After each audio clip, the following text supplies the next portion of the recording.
So I recently got told that I need to stop thinking so much like a graphic designer and focus on the UX and UI problem at hand.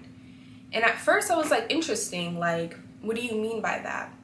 And I think what he was trying to say to me was that the task that we're focusing on right now requires you to solely just focus on the true user experience, the functionality behind it, like understanding how the system works. And I thought going into it that that's what I was doing. But it wasn't until he told me that again that I kind of had to retrace my steps and think back about, like, how am I constantly approaching these tasks and where does it keep going wrong? Let me give you some background information. So I'm working on my first client project, and the client is actually another product designer. So he's kind of playing the role of being like the client, but also just a mentor and someone who's constantly giving me feedback. I was told to take this desktop app they have and come up with the mobile version. But not just that, he really encouraged me and kept saying that I needed to think freely and not try to just recreate what was on the desktop into a smaller size. He told me to rethink how this page works. Here's a quick look at my workspace file where I take notes and work on screens. The product I'm working on is an ag tech software program designed for seed dealers and small agricultural businesses. Its purpose is basically just to streamline like the day-to-day operations, and I started first with this page, which is the customer database. This is a table that stores customer information. Right now it only has like a few entries, but in real use it could have dozens or even hundreds of records. There was a lot of UX challenges on this page, but ultimately my task was to rethink how this experience would translate to a mobile version. The deliverable goal was to make wireframes and next to them add text that identified the design problem so that they can read it and then answer, did the wireframe solve the design problem? So this is what I was doing when I would start my workday. I would start with a clear action plan. I would have the task that I know I'm focusing on. I went into it very organized. And so I knew, okay, today I'm working on these few screens.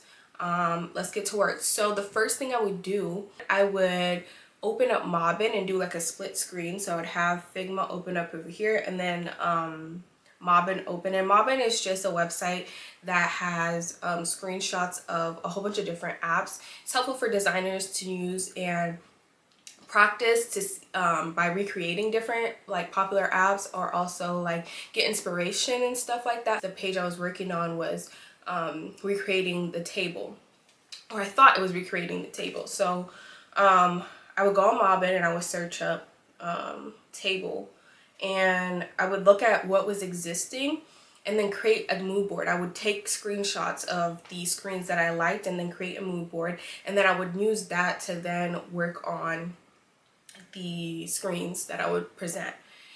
And I kept doing that because I thought that was the best way to approach it. Here's how my design approach looked like. I started by trying to answer the right questions. So step 1 was focusing on the user. Step 2 was understanding the use cases, how users consume and navigate the table on desktop.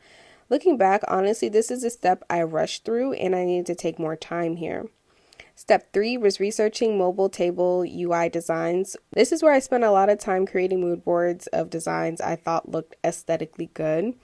Then I put together my first draft. It was a table with carousel style columns. The customer name column was fixed and users can scroll horizontally and vertically through the other categories. I thought, this has to be it. This has to be the answer. So I ran with it, honestly. I even went as far as designing additional screens, which had even more design flaws, but we won't get into that just yet. Then came the feedback sessions, and here's what I learned. The purpose of this page wasn't just to store and organize data. At first, I assumed this table was just a structured way to manage customer information. Wrong. The real purpose was to highlight actions users need to take immediately. Let's look at this table again. You see that little caution icons next to purchase orders? Those mean an order hasn't been synced yet. That's something that needs attention because some manufacturers require their sellers to sync their orders. You see the grower balance due column. That signals, hey, these customers haven't paid. I don't know, maybe send them another invoice. And then you even see like these check boxes. They're actually filters, and one of the things it can do is show you which deliveries are completed and which are pending. Y'all, there's just a lot going on here, and instead of treating this as a simple table, I should have seen it as more of a actions dashboard, a tool guiding users towards what they need to do next. So, boom, I finally got it. Or honestly, I thought I did. First attempt, I introduced an overview section for key actions. I turned the columns into tabs, adding filters and action indicators. Second attempt, I separated the columns into clickable cards, but this didn't really work out because it made the data feel detached rather than connected to one another. Third attempt, I experimented with visual cues to highlight actions. While this was kind of interesting, it wasn't the best solution. And after stepping back and rethinking, I designed another draft. This time, I made sure to minimize the overview section so it didn't take up so much space. I kept the tabs but added filter pill-shaped buttons to highlight urgent actions. I introduced checkboxes so users can select multiple customers and take action in bulk. I also prioritized key columns, so I put purchase orders first since that's where users spend most of their time, and it also was just more significant than the customers list being first. I won't go too deep into the details because if you're not familiar with this software, some of it might not make sense, but as I get more feedback and refine the designs further, I love to share more insights if anyone is actually interested. This actually ended up being a lot challenging than I expected. The mistake I think I made was assuming that I knew how the functions in the screens I was working on worked. I thought I understood the system behind everything and the purpose of why users would be using this particular screen. But the more I kept getting feedback, I realized that actually he was testing me. After our third meeting, I realized that that's why he kept saying I was focusing too much on the aesthetics of it, you know? I understand that aesthetics is an important part of product design, but I think the problem that I have is that I need to really get better about thinking deeply. What I need to really challenge myself with is questioning, do I deeply understand the core function of the app I'm working on or this particular screen that I'm working on? And I had convinced myself that I did. I thought, yeah, like I spent enough time understanding the purpose of this app and understanding how this page works, but I was proven wrong every time I was put on the spot and asked to defend my designs and also explain how the user would use it.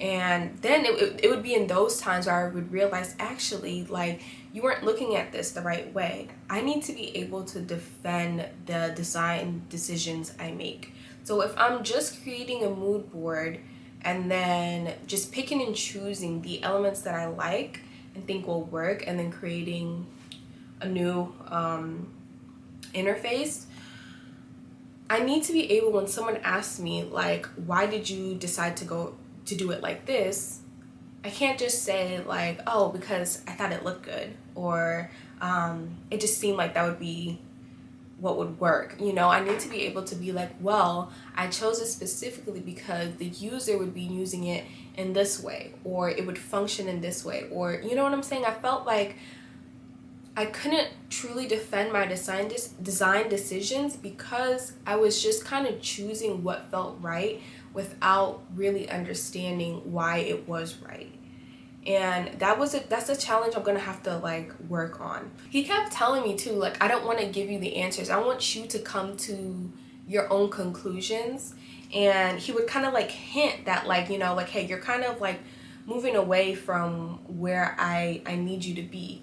And so with each like feedback session, it's like I would get like these aha moments, like, oh, like, okay, now I get it. And it's like, even though I thought I knew this, even though I thought I knew what the core function of this screen was, really it was I just had the surface level knowledge. I didn't understand it deeply, and I didn't spend enough time really deeply reflecting on it. I think I need to do a lot more thinking and a lot less creating mood boards, trying to just jump into Figma and put together a screen that looks pretty, because in my head as a beginner, I'm thinking if it doesn't look good, people are gonna assume that I'm not a good designer. But really, a good designer would be able to know if I'm a good designer by the way I'm able to take away or strip away the aesthetics of it and explain the core function of it, or how the system works, understanding like underneath it, do I understand what the skeleton of it all is and how it functions, and is it solving the problem. Another point is that wireframes are meant to be this very simple, very cheap way of getting the concept out and trying to solve the problem before I actually go and build the real thing. And I was spending too much time trying to make these wireframes look perfect, when in reality they're not permanent. They're constantly evolving.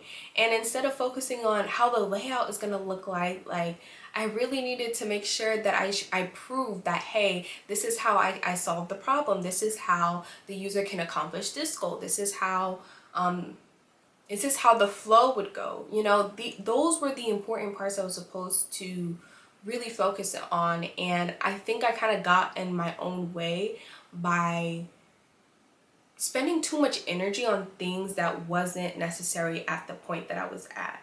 It's really hard because it's like I'm constantly reminding myself, because I've made this mistake before in the past when I was working on personal projects, and I thought I was getting better, but again, it's like I'm constantly confronted by the fact that like you need to, like, you got to exercise this muscle in you to be able to understand what skills to use and when. But since I focus a lot on like what things I did wrong and the lessons that I've learned. But one thing that was pointed out to me was that I was doing a really good job at taking feedback, and truly, because I care about this and this is something I really want to take seriously, obviously I'm always open to improving without getting my feelings hurt or taking it too personal. I've heard this quote, like, don't take it personal, take it professionally. And yeah, I thought that was just a great compliment to receive, that I'm someone who is a good learner and someone who can really take back feedback and like doesn't just get discouraged, because I'll give you 10 drafts if I need to, and I won't feel satisfied unless I feel like I actually solved the problem at hand.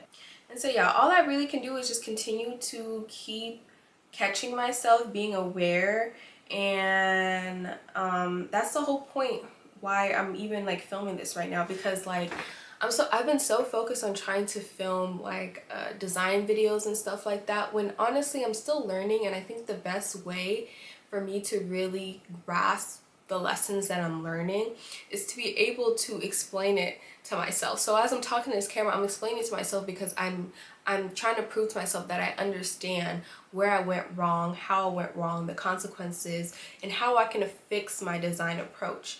And yeah, going into it, it's like, okay, like I'm aware of these things, and now I feel like, okay, like let me give it another shot. After I'm done talking on this camera, I'm gonna go give it another shot, and hopefully I get better feedback. But I will come back and talk about it. But yeah, that's some of the lessons that I've been learning.